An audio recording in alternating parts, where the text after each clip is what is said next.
매일 아침 창문을 열면 보이는 부산의 해변이 아직도 꿈만 같습니다. 제 고향 체코에서는 상상도 할 수 없었던 풍경이에요. 저는 테레자 노바코바입니다. 22살, 한국에서 새 삶을 시작한 체코 여자예요. 2년 전 저는 프라하의 차가운 거리에서 끼니를 걸으며 우울증에 시달리는 어머니를 간호하고 있었습니다. 그날 비 내리는 거리에서 쓰러진 제 손을 잡아준 한국 남자가 아니었다면 지금의 저도 제 아이도 이 세상에 없었을 거예요. 그가 한국으로 돌아간 후 저는 그의 아이를 가졌다는 사실을 알게 됐습니다. 하지만 연락은 완전히 끊겼죠. 임신 5개월 차에 저는 무모한 선택을 했어요. 단돈 180만 원을 모아 한국행 비행기에 몸을 실었습니다. 그의 이름 김준호와 한국 부산이라는 단서 외에는 아무것도 없이요. 제가 찾아간 곳은 부산의 작은 카페. 거기서 만난 건 그의 어머니였습니다. 그리고 그분이 해주신 말이 제 인생을 바꿨어요. 우리 준호가 너를 찾고 있었어. 그렇게 시작된 기적 같은 이야기, 오늘 처음으로 말씀드립니다. 체코에서 온 한 여자가 한국에서 찾은 진짜 가족의 이야기를요. 본 영상은 스토리를 재구성한 이야기입니다. 구독과 좋아요는 구독자님께 행운을 드립니다. 프라하의 겨울은 영하 10도까지 내려가는 매서운 추위예요. 카를 대교 위로 눈이 내리던 그 도시에서 저는 매일 빵과 숲으로 하루를 버텼습니다. 카를 대학교 경영학과 학생이었지만 학비보다 생계가 더 급했죠. 아버지는 제가 12살 때 교통사고로 돌아가셨어요. 그 후 어머니는 우울증에 시달리게 되셨고 저희 집은 급속도로 가난해졌습니다.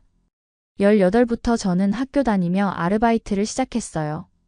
주중에는 관광지 카페 서빙, 주말에는 호텔 청소 일을 했습니다.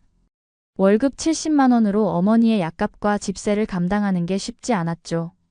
테레자, 넌 꿈이 뭐니? 대학 동기들이 가끔 물어보면 저는 웃으며 얼버무렸어요. 꿈요? 그런 건 사치였습니다. 제게는 오늘 끼니와 내일 아침이 더 중요했으니까요. 그런데 저에게도 작은 취미가 하나 있었습니다. 넷플릭스로 한국 드라마를 보는 거였어요. 영어 자막으로 보는 한국 드라마는 제 유일한 탈출구였습니다. 특히 해변가 카페에서 일하는 여주인공이 나오는 드라마를 보며 저도 언젠가 한국의 해변에서 살 수 있을까? 라는 상상을 했어요. 현실은 참 멀었지만 그 작은 상상만으로도 버틸 수 있었습니다. 2021년 10월 그날은 유독 비가 많이 내렸어요. 카페 아르바이트를 마치고 밤 11시에 귀가하는 길이었습니다.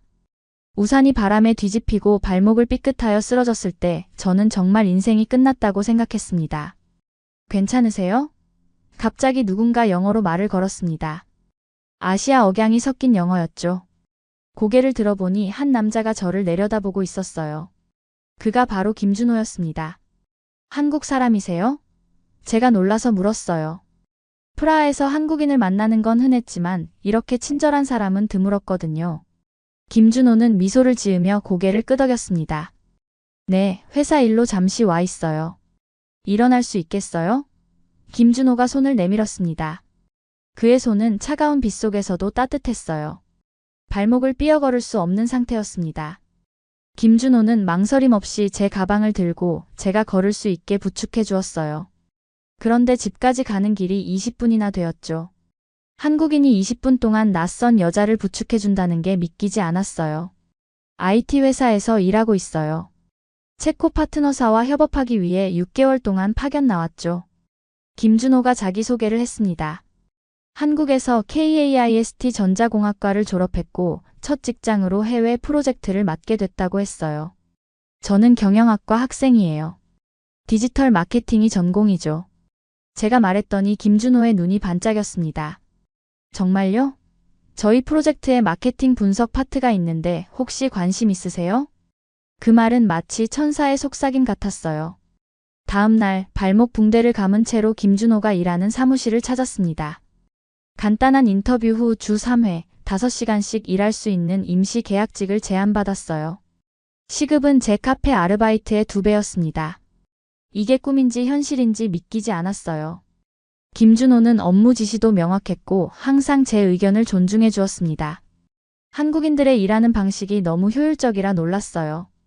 점심시간이면 김준호는 종종 한국 음식을 가져와 나눠 먹었습니다. 김치찌개, 불고기, 떡볶이. 처음 접하는 매운맛에 눈물을 흘리면서도 계속 먹게 되는 신기한 맛이었어요. 주말이면 프라하 시내를 함께 걸었습니다. 김준호에게 체코의 역사와 문화를 설명해주고 김준호는 한국의 이야기를 들려주었어요. 시간이 갈수록 우리는 서로에게 가까워졌습니다. 처음으로 제 미래에 대해 희망을 품게 되었어요. 12월이 되자 우리의 관계는 동료에서 친구로 다시 연인으로 바뀌었습니다. 김준호는 매일 퇴근 후 저를 집까지 데려다 주었고 주말이면 함께 시간을 보냈어요. 그는 제가 만난 남자들과는 달랐습니다. 약속 시간을 철저히 지켰고 항상 제 이야기를 귀 기울여 들었죠. 우리 어머니는 부산에서 카페를 운영하세요. 바다가 보이는 예쁜 카페예요. 김준호가 자신의 가족 이야기를 들려주었습니다. 아버지는 제가 대학 들어갈 때 돌아가셨어요. 한국에 오면 우리 어머니의 카페를 꼭 방문해요. 분명 좋아하실 거예요. 김준호는 종종 그런 말을 했습니다. 그때는 그 말이 현실이 될 줄 몰랐죠. 2022년 2월 김준호의 프로젝트 종료일이 다가왔습니다. 그날이 가까워질수록 제 마음은 무거워졌어요. 김준호는 자신의 귀국을 준비하며 저에게 약속했습니다. 곧 한국에서 연락할게요. 우리 꼭 다시 만나요. 공항에서 마지막 인사를 나누며 김준호가 말했습니다. 기다릴게요. 제가 대답했죠. 그때까지만 해도 저는 순진하게 믿었습니다. 국제 연애도 가능하다고요. 첫 주에는 매일 화상통화를 했어요. 시차 때문에 새벽에 일어나 통화하는 일도 많았지만 김준호의 얼굴을 보는 것만으로도 행복했습니다. 김준호는 체코로 다시 올 방법을 찾고 있다고 했어요.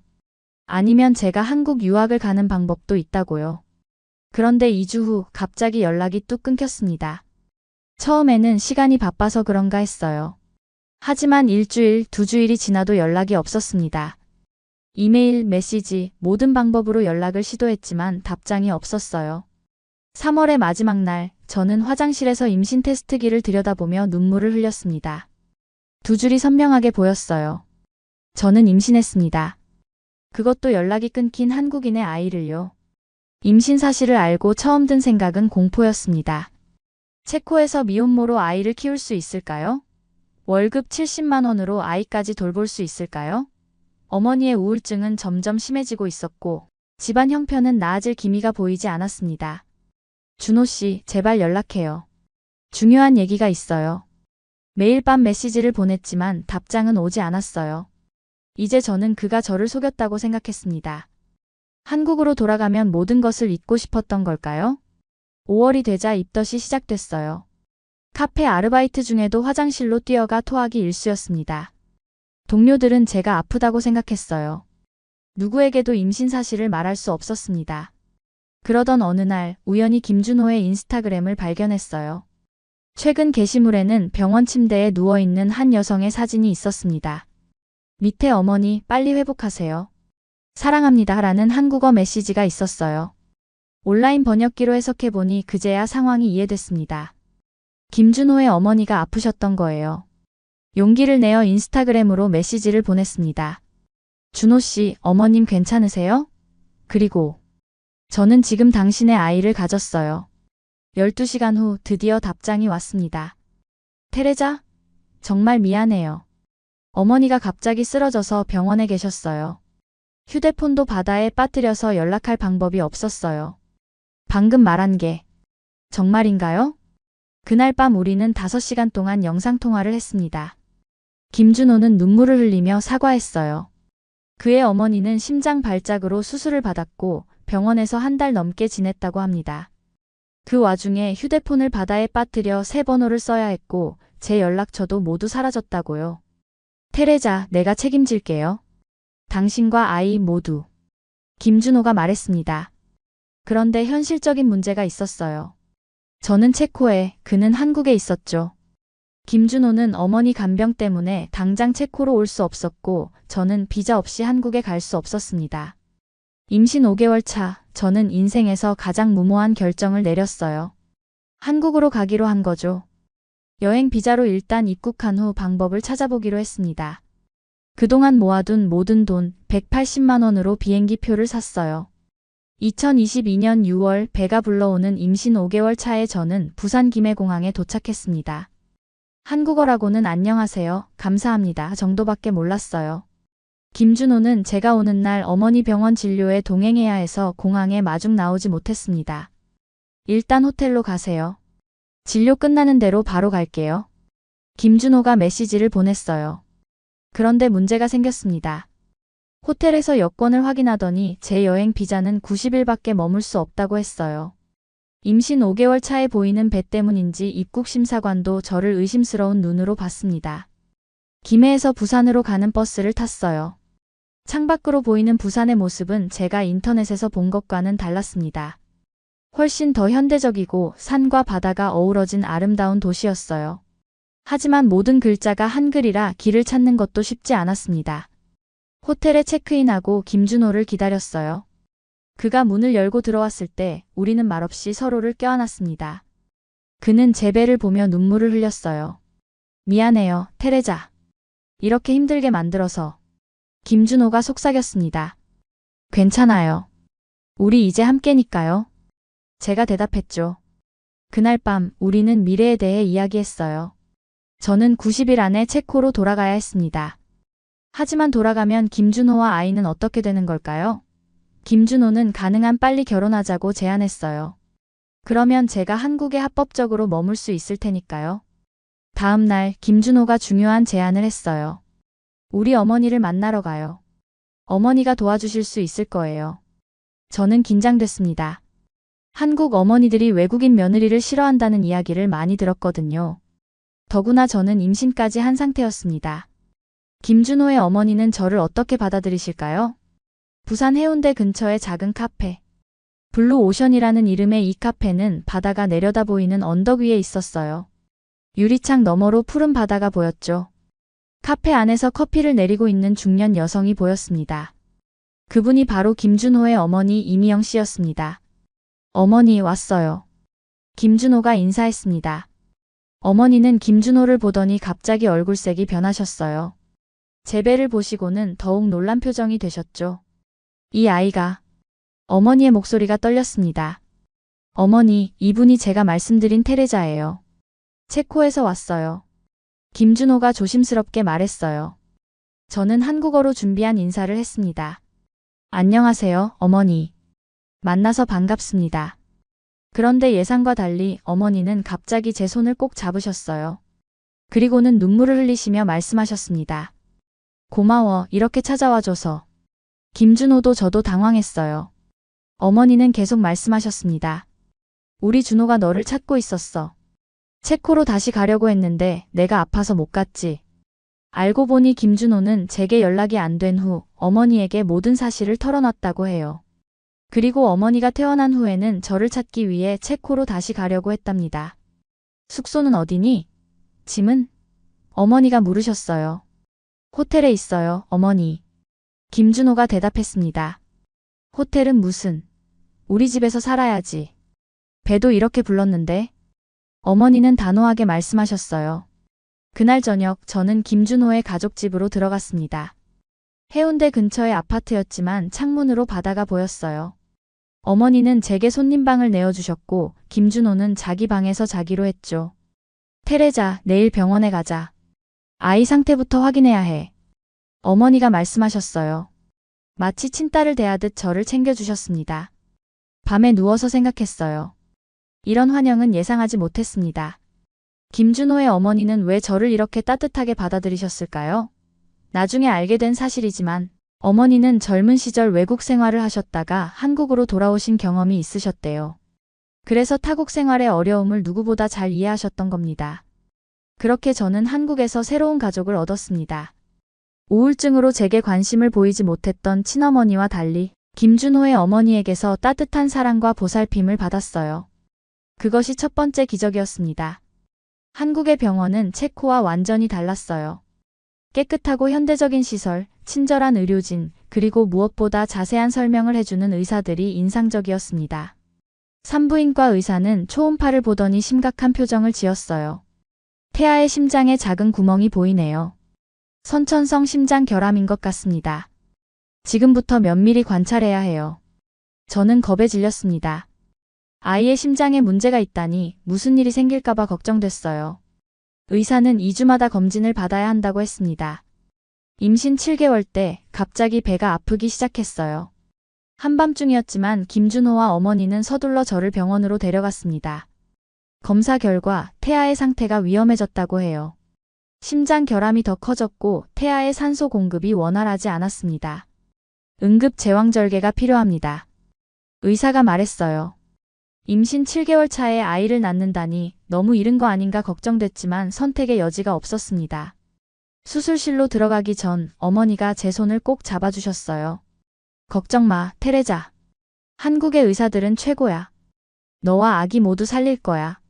마취가 풀리고 눈을 떴을 때 김준호가 작은 아기를 안고 있었습니다. 1.9kg의 작은 여자아이였어요. 의사는 말했습니다. 아이의 심장 수술이 필요합니다. 다행히 조기 발견으로 성공 확률이 높아요. 그때 의사가 한 말이 아직도 귓가에 맴돕니다. 한국 안 왔으면 아이를 살리기 어려웠을 겁니다. 체코에서는 이런 선천적 심장 결함을 조기에 발견하고 치료하기 쉽지 않았을 거예요. 저희는 아이 이름을 지우라고 지었습니다. 한국 이름이지만 체코식으로는 소피아라고도 부르기로 했어요. 우리 지우는 신생아 중환자실에서 한 달을 보내야 했고 생후 2개월에 심장 수술을 받았습니다. 의료진의 헌신적인 노력 덕분에 수술은 성공적이었고 지우는 건강을 되찾기 시작했어요. 그것이 두 번째 기적이었어요. 한국의 의료 시스템이 제 아이의 생명을 구한 겁니다. 지우가 중환자실에서 나온 후 저는 김준호와 정식으로 결혼식을 올렸습니다. 간소하게 가족들만 모인 작은 결혼식이었지만 저에게는 인생에서 가장 행복한 순간이었어요.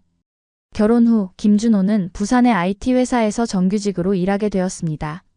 저는 비자 문제가 해결되어 한국에서 합법적으로 머물 수 있게 되었어요. 지우가 6개월이 되었을 때 심장 상태는 안정되었지만 정기적인 검진이 필요했습니다. 그래서 저는 아이 돌봄에 집중하기로 했어요. 하지만 경영학 지식을 활용할 방법을 찾고 싶었습니다. 어느 날 김준호의 어머니가 제안을 하셨어요. 테레자, 우리 카페 웹사이트와 SNS를 관리해 볼래? 너의 마케팅 지식이 필요해. 저는 기쁘게 수락했습니다. 카페 블루 오션의 온라인 마케팅을 맡게 된 거죠. 인스타그램, 페이스북 페이지를 만들고 해운대의 아름다운 바다 사진과 함께 카페 메뉴를 홍보했어요. 체코어와 영어로도 정보를 올려 외국인 관광객들을 타겟팅했습니다. 놀랍게도 반응이 좋았어요. 한 달 만에 외국인 관광객의 방문이 30% 증가했고 3달 후에는 카페가 부산의 외국인이 꼭 가봐야 할 카페 목록에 올랐습니다. 어머니는 저의 활약에 감동하셨고 월급을 주시겠다고 했어요. 아니에요, 어머니. 저를 가족처럼 받아주신 것만으로도 충분해요. 제가 말했지만 어머니는 고집을 꺾지 않으셨습니다. 일은 일이야. 너의 노력에는 정당한 보상이 있어야 해. 결국 저는 월 150만 원의 급여를 받게 되었어요. 한편 김준호는 회사에서 프로젝트 매니저로 승진했습니다. 그의 월급은 400만 원으로 올랐고 우리 가족의 생활은 안정을 찾아갔어요. 지우가 1살이 되었을 때 저희는 작은 돌잔치를 열었습니다. 한국의 전통대로 지우 앞에 여러 물건을 놓고 무엇을 집을지 지켜보는 행사였어요. 지우는 망설임 없이 마이크를 집었고 모두가 웃음을 터뜨렸습니다. 우리 손녀가 가수가 될 거야. 어머니가 기뻐하셨어요. 그날 저는 가족들 앞에서 한국어로 짧은 감사 인사를 했습니다. 한국에 와서 만난 모든 분들께 감사드립니다. 여러분 덕분에 저와 지우가 새로운 삶을 살게 되었어요. 지우가 18개월이 되었을 때 저는 체코에 있는 제 어머니가 걱정되기 시작했어요. 우울증이 악화되어 연락도 거의 되지 않았거든요. 김준호와 상의 끝에 어머니를 한국으로 초대하기로 결정했습니다. 2024년 1월 저는 3년 만에 김해공항에서 제 어머니를 맞이했습니다. 어머니는 많이 야위어 있었고 표정도 어두웠어요. 하지만 지우를 보자마자 눈물을 흘리셨습니다. 이게 내 손녀구나. 너무 예쁘다. 어머니가 체코어로 속삭였어요. 김준호의 어머니는 제 어머니를 진심으로 환영해 주셨습니다. 언어는 통하지 않았지만 두 할머니는 지우를 돌보는 일로 금방 가까워졌어요. 제 어머니는 한국의 병원에서 우울증 치료를 시작했습니다. 처음엔 힘들어하셨지만 시간이 지나면서 조금씩 회복되셨어요. 따뜻한 햇살과 바다가 보이는 풍경, 그리고 카페에서 손님들과 교류하는 시간이 어머니에게 긍정적인 영향을 미쳤습니다. 놀랍게도 제 어머니는 김준호의 어머니가 운영하는 카페에서 일을 돕기 시작하셨어요. 직접 체코 전통 디저트를 만들어 체코 스페셜 메뉴를 선보였습니다. 트르들로 TRDLNK라는 체코 전통 과자가 카페의 인기 메뉴가 되었어요. 어느 날 김준호의 어머니가 놀라운 제안을 하셨습니다. 우리 카페 이름을 블루 오션에서 프라하 바다로 바꾸면 어떨까? 체코와 한국의 만남을 상징하는 이름으로. 모두가 이 아이디어에 환호했어요. 카페는 리모델링을 거쳐 체코 전통 장식과 한국적 요소가 조화롭게 어우러진 공간으로 탈바꿈했습니다. 저는 이 과정에서 마케팅 전략을 수립하고 새로운 브랜드 정체성을 만드는 데 적극 참여했어요. 2024년 봄, 프라하 바다는 부산에서 가장 핫한 카페 중 하나가 되었습니다. 특히 외국인 관광객들 사이에서 인기가 높았고 한국 관광 블로거들도 자주 찾는 명소가 되었어요. 카페의 성공으로 수입이 늘어나자 김준호의 어머니는 저에게 파트너십을 제안하셨습니다. 테레자, 너와 우리 어머님이 이 카페의 공동 운영자가 되었으면 해. 그렇게 저는 창업자의 꿈을 이루게 되었어요.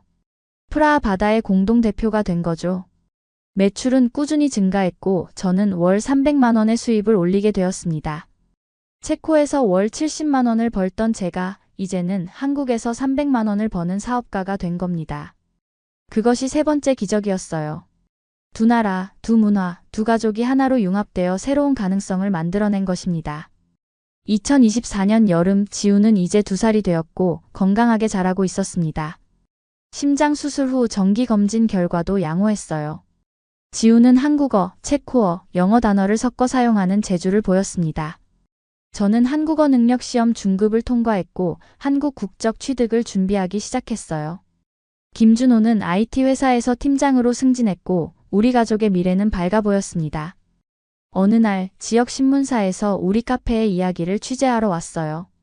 국제 커플이 만든 문화 융합의 공간이라는 제목의 기사가 실렸습니다. 그 기사를 본 부산시 관광과에서 연락이 왔어요. 부산의 국제관광 홍보대사로 활동해달라는 제안이었습니다. 저는 기쁘게 수락했어요. 이제 저는 부산을 찾는 체코와 유럽 관광객들을 위한 가이드 역할을 하게 되었습니다. 제 경험을 바탕으로 한국 문화를 소개하고 외국인들의 한국 여행이 더 풍요로워질 수 있도록 돕는 일이었죠. 체코에 계신 제 친구들과 대학 선배들이 부산을 방문했을 때 저는 그들에게 자랑스럽게 제 새로운 삶을 보여주었어요. 테레자, 너 정말 달라졌다. 행복해 보여. 라는 말을 들을 때마다 가슴이 뿌듯했습니다. 지우가 2살 반이 되던 날 우리 가족은 제주도로 여행을 떠났어요. 푸른 바다와 오름을 보며 저는 지난 3년을 되돌아보았습니다. 체코에서의 힘든 시간, 한국에 와서 겪은 어려움, 그리고 지금의 행복까지. 제주도 바닷가에서 김준호가 물었어요. 테레자, 정말 행복해? 저는 미소를 지으며 대답했습니다. 이보다 더 행복할 수 없어요. 우리 가족이 함께 있으니까요. 그날 밤 지우가 잠든 후 호텔 발코니에서 별을 바라보며 생각했어요. 2년 전 임신한 채 낯선 한국을 찾아왔을 때는 상상도 못했던 삶을 살고 있습니다. 월 70만 원으로 살아가던 체코 여대생이 이제는 월 300만 원을 버는 한국의 사업가가 되었어요. 우울증에 시달리던 제 어머니는 건강을 되찾으셨고 지우는 두 문화를 품은 아이로 자라고 있습니다. 한국은 더 이상 드라마 속 나라가 아닙니다. 이곳이 제 인생의 시작점이 되었어요. 체코에서 온 한 여자가 한국에서 찾은 기적, 그것이 바로 제 이야기입니다. 가끔 사람들이 물어봅니다. 한국에서 외국인으로 살기 힘들지 않나요? 저는 항상 이렇게 대답합니다. 저는 더 이상 외국인이 아니에요. 저는 한국인의 마음을 가졌어요. 이곳에서 제 꿈을 찾았고 가족을 이루었고 미래를 만들어가고 있으니까요. 그것이 가장 큰 기적입니다. 국적이나 피부색, 언어가 아닌 마음으로 하나가 된 우리 가족의 이야기. 체코에서 온 신부가 한국에서 찾은 진짜 행복의 이야기입니다.